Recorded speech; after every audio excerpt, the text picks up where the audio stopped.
Greetings, good day. This is Coach Veronica Marie, and I am here to help us live a healthy and a happy life.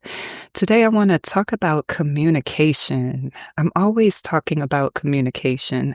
I'm always thinking about communication. I'm always valuing communication and assessing and reassessing the way that I communicate.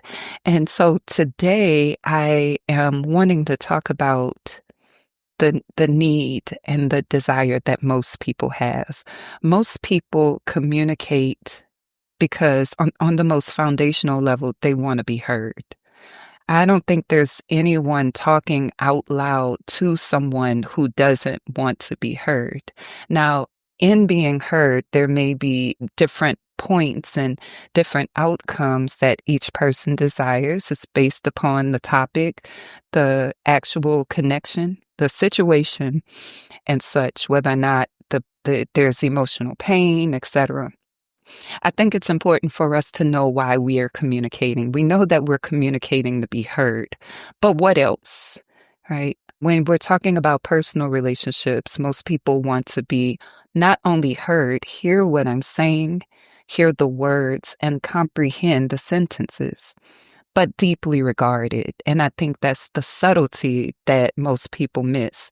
When you look at couples and arguments, someone is saying, I'm not heard. The other person is saying, yes, I am. Yes, you are. Yes, you are. I do hear you. And why is that happening? And that's because there's a level of listening that involves hearing what the person says audibly, understanding the words, and being able to recite them. Then there's the level of deep regard. When you deeply regard what a person is saying, number one, you hold it as important. You hold it as more important than how you're feeling in the moment. And so you begin to move to understand that. Deep regard is something that most people don't apply to their communication because they're very used to moving in triggers and intense emotions. And so engaging in behaviors like projecting, deferring, defending, trivializing, minimizing, catastrophizing, like all of these things, rather than being able to comprehend on an emotional level the importance of the conversation. You see, most conversations result in either closeness or more separateness. So even if you do not agree with what the person is saying, even if you do not like what the person is saying, you have to ask yourself, when this person is expressing themselves to me, what do I want? Do I want more closeness or do I want more separateness? When you're speaking to someone, you need to know what you want, right? Beyond being heard, right, there's a deep regard. And the deep regard is going to make the difference between the closeness and the separateness, right? And so as a listener, it's important for you to plug into deep regard, right? What is deep regard? Deep regard is saying, I want to understand more. I want to hear more. I value your experience.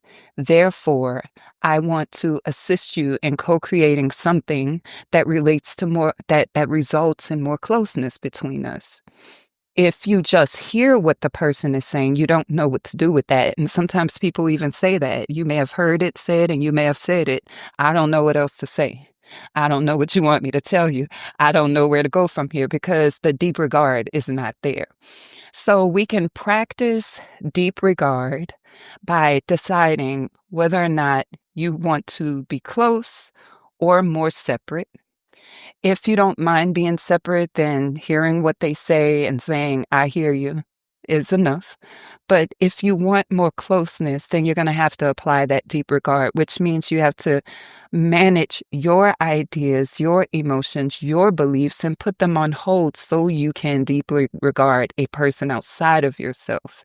And more than likely, when people feel deeply regarded, they want to offer deep regard. You see, it's a feedback loop. It could be a negative feedback loop. It could also be a positive feedback loop. You get to be the creator or the creatress in that case.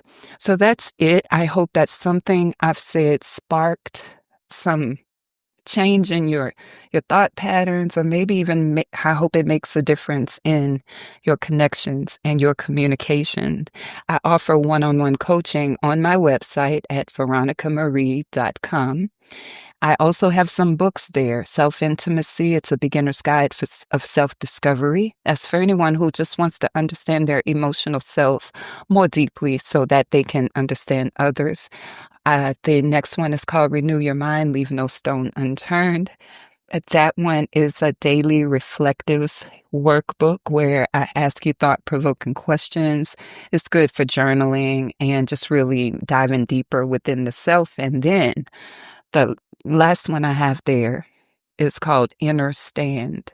And Inner Stand is a message for empaths, people who have identified as codependent and people pleasers. I want to help you in that book communicate more confidently, more clearly, and more authentically. So you can find those on my website as well. I hope you subscribe to this podcast and follow me on YouTube as well. The handle there is Coach Veronica Marie. Until next time, have a beautiful day.